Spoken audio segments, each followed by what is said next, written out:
yangu. Nitasimama kufundisha yale ambayo Yesu aliyotufundisha, yale Yesu aliyoyafundisha. Na ndio maana wale waliojifunza yale Yesu aliyoyafundisha tuko kitu kimoja, na wala hakuna mtu aliye na ya kwake. Sema amen.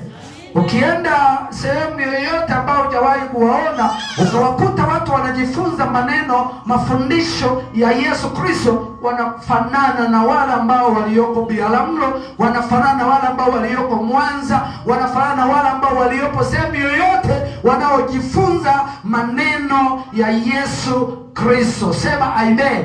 Kwa nini watu wamekuwa tofauti?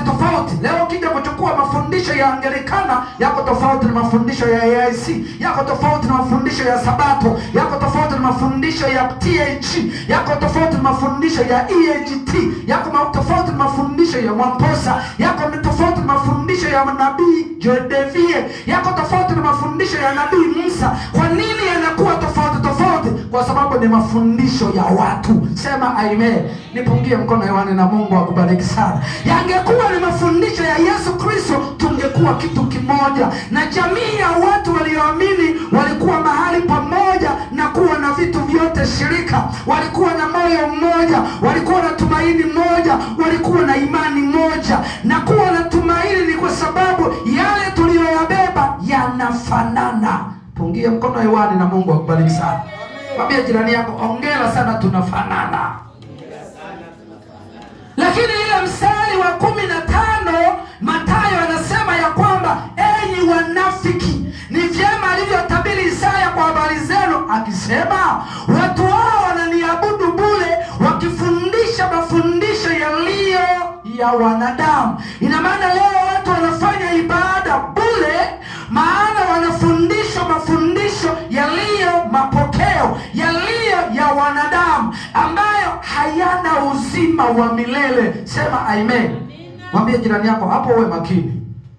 Sio tu ndio maana kwenye chakula unatakiwa uwe makini. Kuna chakula kingine kinakuwa sio kizuri, na kuna chakula kingine kinakuwa ni kizuri. Bwana Yesu asifiwe. Na ndio maana sisi ni sawa na watu ambao waliopewa utaratibu na daktari, ambao wanaitwa wana magonjwa nini wana magonjwa fulani ambayo wanawaambia kwamba usile nyama yenye nini, yenye viungo vingi. Bwana Yesu asifiwe sana. Kukuta mtu anaambia kwamba huo unakula nyama ya chukuchuku au iliyokaushwa. Tuko pamoja? Kwa sababu mwili wake ndivyo unavyohitaji. Mungu akubariki sana. Na sisi Yesu wetu ana mipaka, ndio ametuambia tule chakula ambacho kinachostahili, kinachotoka kwa Baba, kinachotoka kwa Mungu. Usitafune tu kila linalokuja, yawe maji ya upako na bugia, yawe maji si mafuta ya upako na bugia, iwe si nini unabugia, iwe ni nini unabugia, utapimbewa. Mwisho wa yote utashindwa kukaa na watu.